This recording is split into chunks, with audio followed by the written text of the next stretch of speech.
You know, a lot of what my podcast is, it's about self-improvement and these little battles, these wars over your life and stuff that you go through psychologically to pretty much get yourself over the hill. And it's a lot of like internal, just looking within yourself, within myself and stuff, and externalizing that. And that's one of the hardest things to do, because if you just think something, you might not think that clear in comparison to if you say something out loud. Then you're really like working it out. And I don't have an audience necessarily in my car. I'm just talking to myself and working things out and thinking it out. But point is, I think one of the biggest things that not just I do, but a lot of people do or whatever, is when you start to get ahead, like the opposite of procrastination, it's like you actually kind of like hit the brakes or let off the gas, and you actually make procrastination happen. And it's such a weird concept, because when you're ahead, it's so much easier to just stay ahead. But people feel like when you get ahead, all of a sudden you can slow down. And that's such a weird concept if you really think about it. Because, if you are winning a race, as long as you're in front, again, this is just talking out loud externally, right? If you were in a foot race, as long as you feel like you have a good lead against the other guy, you feel like you can pace yourself. And that's true to a degree. But there's another philosophy that says, well, how far? Maybe you're, what if they decide to start to catch up? But as long as you can leave that guy, right, behind you in the dirt, way, way behind you, right, the further the better. You should always be increasing that lead. And I don't really know the answer. I don't have the reason why, right? But I do know that's something that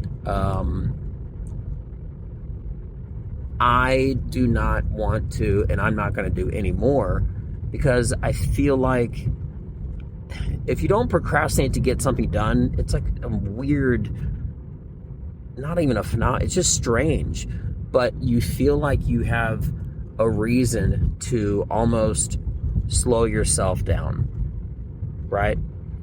Now, again, as mentioned before, this is me kind of realizing and thinking and working this out.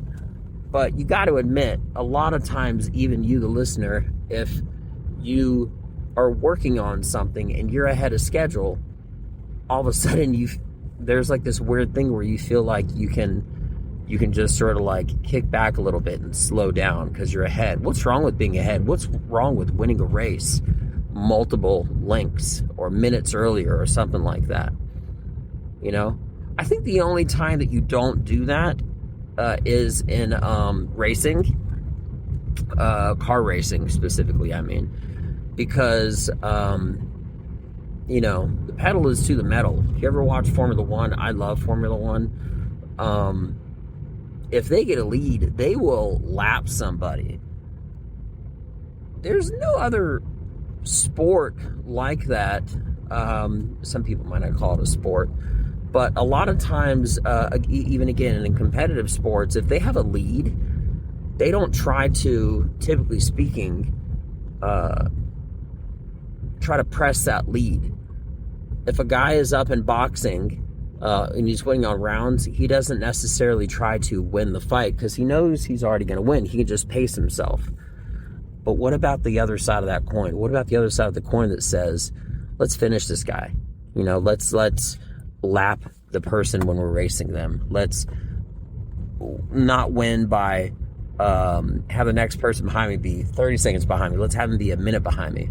And I think it's fascinating if you actually just slow down and think about that, how there's already a thing, unfortunately, called procrastination, and the world, the universe, is so dedicated to it. They even put something called a snooze button, which I call the procrastination button, right? Why would you ever have an alarm go off and then have another button that says basically like, are you sure you want to get up? Or are you sure you want to do this right now? Let's just postpone it for 5 minutes or something like that. No, that's a dumb button. That's like a lazy button. If you use a snooze button, you're basically officially lazy, unless you're just trying to turn it off real quick and that's the only button that you tap into, right? But an intentional snooze is intentionally procrastinating. So that's a crazy little button if you think about it.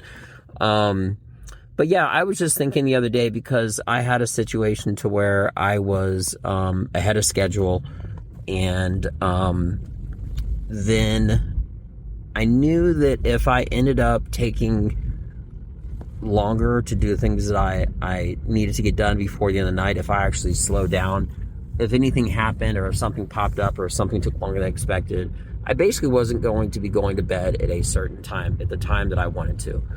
So I just drove through. And it was funny because sure enough, there was something that happened, and it took longer to get done than had planned. But by pushing forward and essentially saving time, kind of like you can save money in a checking account, I was saving time. I was banking those minutes ahead of my schedule. If anything happened, as something did, okay, I would still be ahead of schedule. So I feel like it's just something really awesome and fun and huge and smart and more to think about implementing. And I'm already past this point. I'm doing this. I'm done, right? Which is if you don't procrastinate, we'll take it one step further and stay ahead of schedule and increase that lead. So yeah, because something might happen or something that is already planned might take longer than expected. But this way you stay ahead of schedule and you stay on target. So interesting thought, theory, concept, and application. So again, these are all my opinions, but one more repetition by me saying it out loud. And if that helped you, well, that's great. And without further ado, I'm Benja. Welldone. Check me out. Peace.